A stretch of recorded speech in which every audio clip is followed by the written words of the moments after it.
Technical గా ఓడిపోయినప్పటికీ నైతికంగా తాను విజయం సాధించినట్లు చెప్పారు ఆదిలాబాద్, నిజామాబాద్, కరీంనగర్, మెదక్ గ్రాడ్యుయేట్స్ కాంగ్రెస్ ఎమ్మెల్సీ అభ్యర్థి నరేందర్ రెడ్డి. ఎలిమినేషన్ లో తనకు పెద్దగా ప్రయోజనం జరగలేదన్నారు. చెల్లని 28,000 ఓట్లలో తనకు 15,000 ఓట్లు పడ్డాయన్నారు. సోషల్ మీడియాలో ప్రత్యర్థులు విష ప్రచారం చేసినప్పటికీ కరీంనగర్ లో భారీగా ఓట్లు సాధించామన్నారు. కరీంనగర్ కాంగ్రెస్ శ్రేణులకు లీడర్ అవసరం ఉందని, ఇప్పటి నుంచి యాక్టివ్ కాంగ్రెస్ కార్యకర్తగా పనిచేస్తానన్నారు. కరీంనగర్లో కాంగ్రెస్ను ప్రక్షాళన చేయాల్సిన అవసరం ఉందని, మెదక్ జిల్లాలో తమకు మైనస్ జరిగిందన్నారు. మ్యాజిక్ ఫిగర్ రాకున్నా బీజేపీ అభ్యర్థిని విజేతగా ప్రకటించారన్నారు. 51% అనేది ఎన్నికల కమిషన్ పక్కన పెట్టాలని, ఒకే ఓటు విధానం పెడితే బాగుంటుందన్నారు.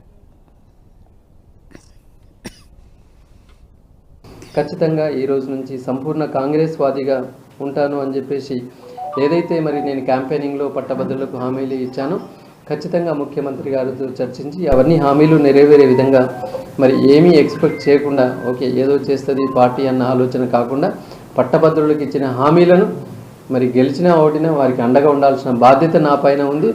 అదేవిధంగా ఆ బాధ్యతలు నిర్వహిస్తూ ఖచ్చితంగా వాటన్నింటికి కూడా సమస్యల దృష్ట్యా నేను తప్పకుండా ప్రయత్నం చేస్తానని చెప్పేసి కూడా హామీ ఇస్తున్నాను.